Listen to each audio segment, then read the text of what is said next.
Mesdames, Messieurs, bonsoir. Bienvenue à une nouvelle édition de notre programme quotidien direct. Nous allons aborder les sujets à la une pour aujourd'hui et bien sûr un débat principal également. Nous allons commencer avec les inaugurations accomplies aujourd'hui par le chef de l'État. Le président Abdel Fattah el-Sisi a mené ce matin une visite au gouvernorat d'Assiout en Haute-Égypte où il a inauguré la centrale électrique d'Assiout produisant 1000 MW. Lors de cette visite, le chef de l'État a donné le coup d'envoi à de nouveaux projets phares. Le chef de l'État a également inauguré 5 autres centrales électriques et un nombre de projets dans des différents gouvernorats par une vidéoconférence. D'ailleurs, nous allons aborder ce sujet en détail au cours de notre partie débat et également nous allons partir d'un côté politique abordé par le président Abdel Fattah el-Sisi au cours de son discours à l'inauguration de ces centrales.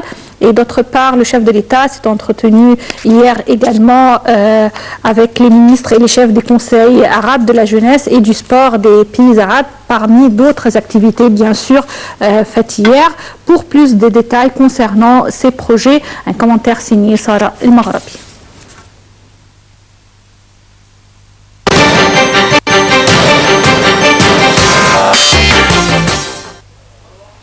Le président Abdel Fattah el-Sisi a assisté ce matin à l'inauguration de la nouvelle centrale électrique d'Assiout avec une capacité d'1 millier de mégawatts.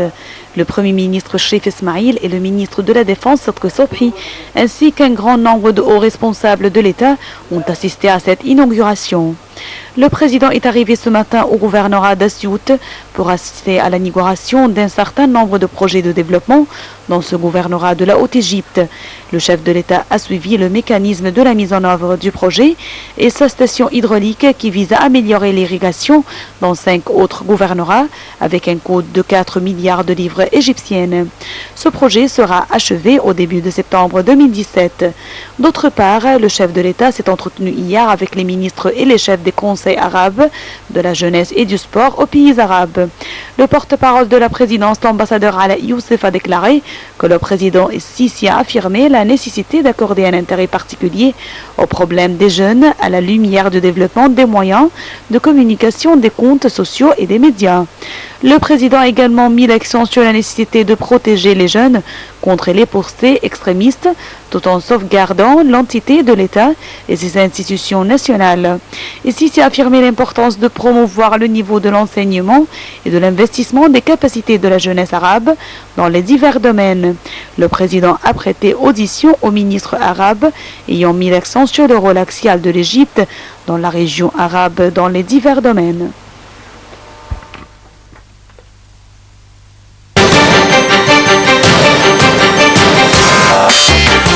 Également, pour parler des dossiers régionaux, il faut parler du dossier syrien qui est toujours à la une, puisque les grandes puissances tentent de relancer aujourd'hui à Vienne les négociations sur la paix en Syrie qui se sont récemment heurtées sur le terrain à des violations de la trêve et au blocage de l'aide humanitaire. Washington remet sur la table les 3 objectifs fixés pour stopper cette guerre dévastatrice, consolider la cessation des hostilités, garantir un accès humanitaire dans tout le pays et accélérer la transition politique selon la diplomatie américaine. Sur le terrain, une trêve entre régime et rebelles instaurée depuis fin février sous l'impulsion des Russes et également des Américains a été violée à plusieurs reprises dans de nombreuses régions. Les détails avec Sarah El-Maghrabi.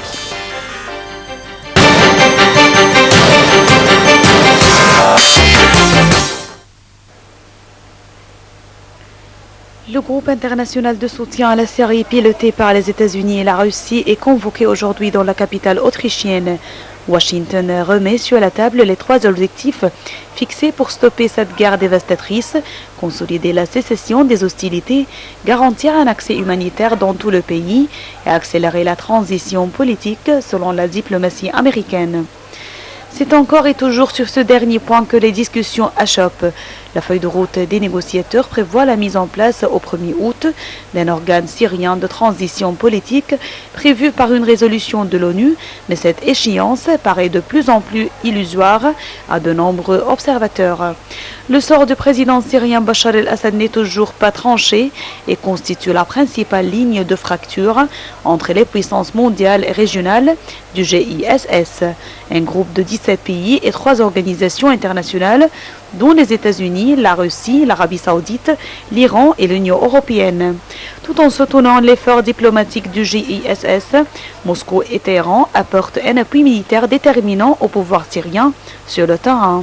Nous sommes loin aujourd'hui de la ligne d'arrivée, a déclaré lundi le chef de la diplomatie russe Sergei Lavrov, selon les agences de presse russes. Sur le terrain, une trêve entre régime et rebelles, instaurée depuis fin février, sous l'impulsion des Russes et des Américains, a été violée à plusieurs reprises dans de nombreuses régions.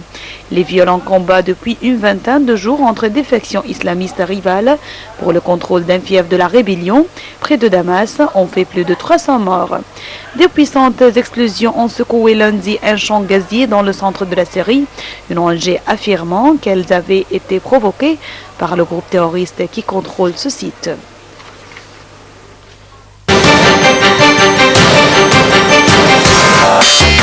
À présent, côté international, nous allons parler de la gauche brésilienne qui a appelé hier à la mobilisation contre le gouvernement illégitime du président par intérim Michel Temer, qui a effectué son baptême du feu social avec les syndicats pour discuter d'une impopulaire réforme des retraites. Le Parti des travailleurs de Dilma Rousseff, écarté jeudi du pouvoir dans le cadre d'une procédure de destitution controversée, a appelé à la mobilisation contre son successeur, le vice-président Michel Temer, qui a activement œuvré à sa chute. Les détails dans ce commentaire.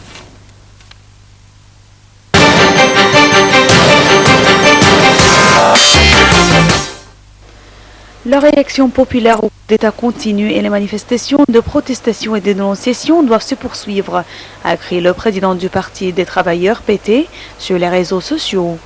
Monsieur Temer, âgé de 75 ans, a assumé vendredi la présidence par intérim après l'ouverture d'un procès en destitution de Dilma Rousseff, âgée de 68 ans, par maquillage des comptes publics lors d'un vote historique du Sénat qui a mis fin à 13 années de gouvernement de gauche.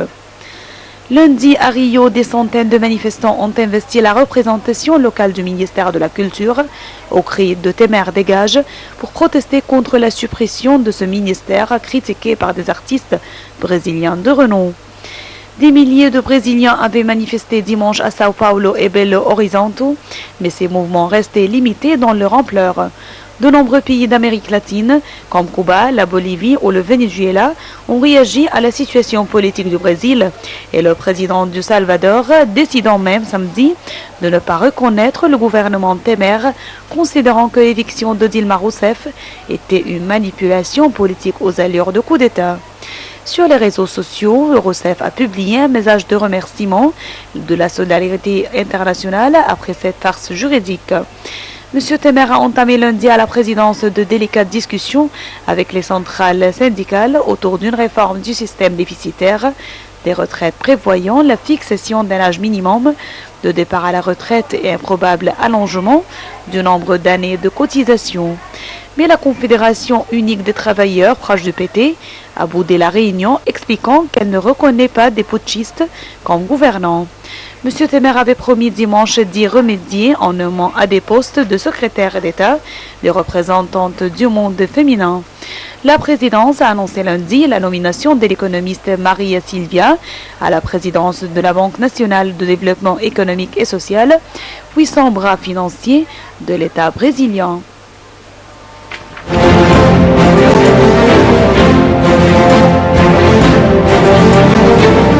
ALTV, c'est l'Égypte, son histoire et sa civilisation, mais c'est aussi l'Égypte moderne, celle que vous connaissez sûrement beaucoup moins.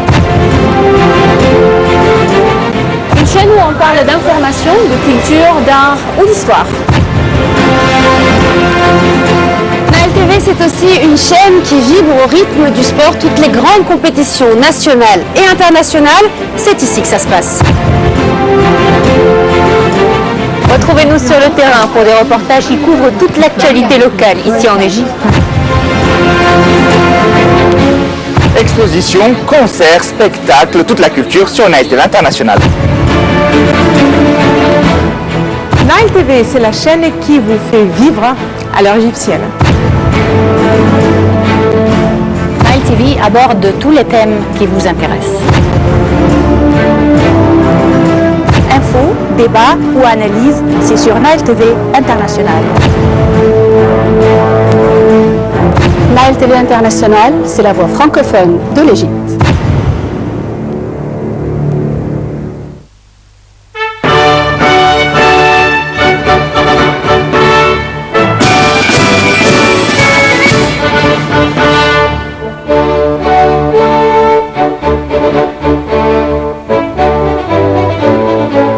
Le nouveau canal de Suez.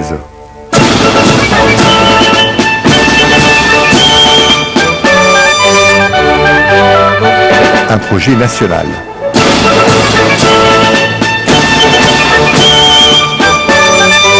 Entièrement financé et réalisé par des Égyptiens.